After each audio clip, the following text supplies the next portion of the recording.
नमस्कार, मी आहे कोमल आणि आज सकाळीच 1 किलो हरभऱ्याची डाळ मी शिजत घातली होती आणि 1 किलोच्या पोळ्याही करायच्या होत्या. कार्यक्रम होता, त्या कार्यक्रमासाठी न्यायचं होतं. तो कार्यक्रम म्हणजे एक दिवसाचा कार्यक्रम होता. म्हणजे आमच्या सासऱ्यांची बहीण एक्सपायर झाली होती, त्यामुळे माहेरहून त्यांना पोळ्या न्यायच्या असतात. म्हणजे त्यांच्यासाठी नैवेद्य न्यायचा असतो, दही भात वगैरे सगळं असं करून जेवणाचं सगळं न्यायचं असतं. तर मी ते 1 किलो डाळ घातली होती आणि चाचूनी आम्ही दोघी करणार होतो जावा जावा. तर मी इकडे एकीकडे डाळ घातली होती आणि त्यांनी कणिक मळून ठेवली होती. मग इकडे डाळ शिजली होती, मी त्याचं येळवणी काढून पुरण करायला घेणार होते.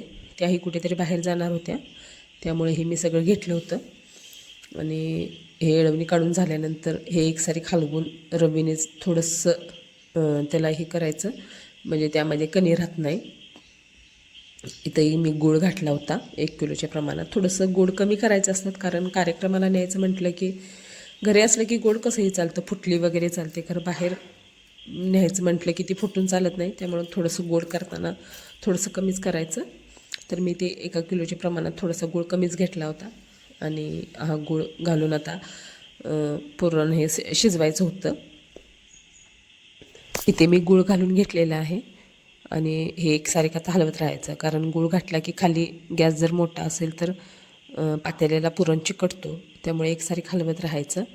आणि जसं जाळ लागेल आणि गूळ थोडासा त्याच्यातला पातळ होतो, त्यामुळे आपण थोडंसं सावधानीने व्यवस्थित हलवायचं, कारण त्याचे चटकेही खूप गुळाचे उडतात आणि ते भाजतात पण.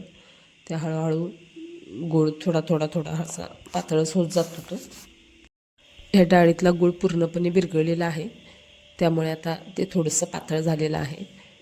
आणि आता आपण एकसारी हलवत राहायचं, कारण गॅस खाली चालू असतो, त्यामुळं ते लगेच चिकटतं आणि गुळाचा पदार्थ म्हटला तर लगेच चांगला करपतंच ते खाली. त्यामुळे एकसारखं आपण हलवत राहायचं आणि जोपर्यंत ते आपल्याला जसा पुरण घट्ट हवा आहे तसं होईपर्यंत ते थोडंसं हलवतच राहायचं, एकसारी हलवत राहायचं, नाहीतर ते तुम्ही खाली करपतंच ते.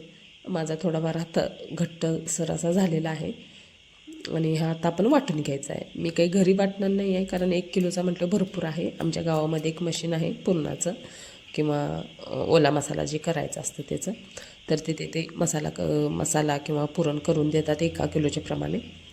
तर मी तिथे एका डब्यामध्ये घालून आता हा पुरण देणार आहे आणि 5-6च्या दरम्यान हे करायला घ्यायचं होतं, कारण संध्याकाळचं पण एवढं जास्त कोण येत नाही करायला. त्यामुळे एका पाठीमागच्या ताईंना आम्ही बोलवलं होतं, तर त्या करायला येतो म्हटल्या होत्या.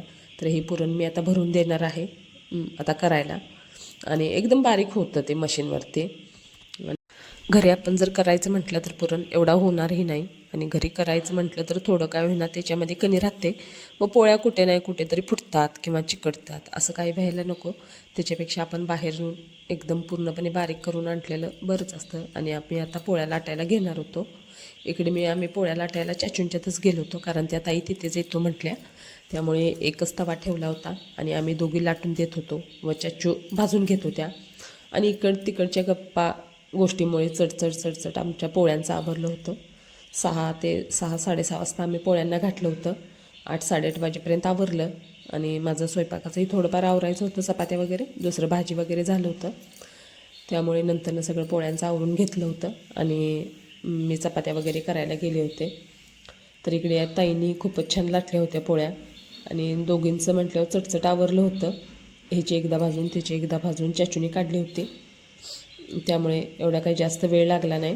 त्या ताईंनी खूपच छान पोळ्या लाटल्या होत्या, त्यांच्या खूपच छान येत होत्या, माझ्यापेक्षाही खूप छान येत होत्या. माझ्या थोड्याशा छोट्याच होत्या, त्यांच्या घरात जराशा मोठ्या होत्या. मला वाटलं नव्हतं की गोड घालून पुरण एवढा गोड होईल. खरं पोळ्या खूपच गोड झाल्या. खरं मेहरबानी की त्या कुठे फुटल्या नाहीत, एकसारी खूपच छान आल्या होत्या. तुम्हाला अनेक खेडेगावामध्ये पद्धत असते की जे कोणी बाहेरचं जर पोळ्या वगैरे करायला आला असेल किंवा काहीतरी मदत करायला असेल तर त्यांना जेवूनच घालवायचं. खरं ह्या ताई काही जेवायला नाहीच म्हटल्या होत्या, कारण त्यांची मुलगी आली होती व तिचं लग्नच एक 5-6 दिवसापूर्वी झालं होतं, त्यामुळे त्या नाहीच म्हटल्या. आम्ही जेवण करून ठेवलंच होतं, खरं त्या काही थांबल्या नाहीत, लगेच गेल्या त्या. त्यामुळे आमचं पोळ्यांचं खूप छानच आवरलं होतं आणि एवढे छान पोळ्या येतील असं वाटलं नव्हतं. 1 किलोच्या ह्यानं भरपूर पोळ्याही झाल्या होत्या आणि वरती टेबलवरती अंथरून व्यवस्थित थंड करून त्यांचं एक 5-5 चपात्या पोळ्यांचं चौक केले होते, त्यामुळे चटचट आवरलं होतं. आणि कसं असतं, कणिक भरून व्यवस्थित झाला की पोळ्यांना वेळ लागत नाही, त्यामुळे एकही पोळी फुटली नव्हती, त्यामुळे चटचट करायला काहीच वाटलं नाही. तिकडच्या गप्पांमध्ये कधी वेळ निघून गेला आणि कधी 1 किलोच्या पोळ्या संपल्या तेही कळालं नाही, त्यामुळे खूपच चटचट आवरलं होतं. व वरती काव्याने टेबलवरती पेपर हातरून त्याच्यावरती थंड करायला पोळ्या ठेवल्या होत्या.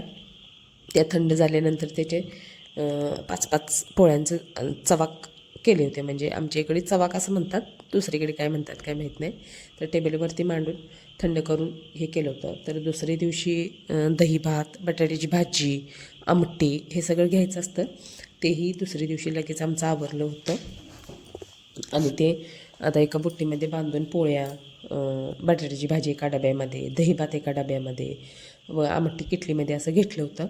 आणि बायकाही भावकीतल्या आल्या होत्या. एक गाडी सांगितली होती, कारण प्रत्येकजण म्हणत होता आम्हाला सांगितलं नाही, त्यामुळे आम्ही एक गाडी करून घेतली होती आणि आम्ही त्या दिवसाच्या कार्यक्रमाला गेलो होतो.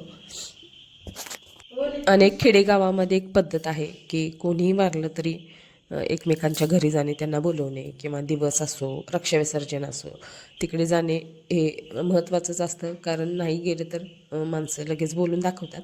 त्यामुळे प्रत्येकजण जे त्याच्या कार्यक्रमाला जात असतं. तसं आम्हीही जातो, त्याही येत असतात. खेडेगावामध्ये ही एक पद्धत खूप चांगली आहे, कारण माझ्या मते शहरामध्ये असल्या गोष्टी कधी नसतील, तर ही पद्धत आमच्या इकडे जी आहे ती खूपच चांगली आहे. आम्ही एकमेकांच्या कोणाचे दिवस असले किंवा रक्षाविसर्जन असलं तर आम्ही बोलवून सगळ्यांना येत असतो, त्यामुळे त्याही येतात. एक 10-15 जणी बायका तरी आल्या होत्या आणि आम्ही सगळे गेलो होतो. तर तुम्हाला हा व्हिडिओ कसा वाटला तुम्ही कमेंट करून नक्की सांगा. आणि सगळी बांधाबांध झाली होती. चाचूने आमटी एका किटलीमध्ये ओतली होती, ती ओतून घेऊन आम्ही सगळेच गेलो होतो.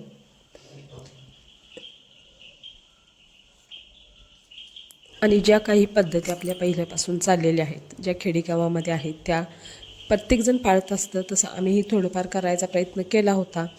आणि हे आम्ही सगळे बांधाबांध करून गेलो होतो, कारण त्यांचा हा शेवटचाच नैवेद्य असतो, जो दही भात, पुरणपोळी वगैरे, कारण त्या नॉनव्हेज वगैरे काही खात नव्हत्या. त्यामुळे सगळं आम्ही जेवढं जमल तेवढं नेलं होतं. आणि रक्षाविसर्जनलाही आम्ही तो नैवेद्य नेला होता, ज्यांना जे आवडतं त्या व्यक्तीला ते सगळंच आम्ही घेऊन गेलो होतो. तर अशा तऱ्हेने हा आम्ही सगळा सराजम करून आम्ही दिवसाच्या कार्यक्रमाला गेलो होतो. तर हा तुम्हाला व्हिडिओ कसा वाटला नक्की कमेंट करून नक्की सांगा. थँक्यू.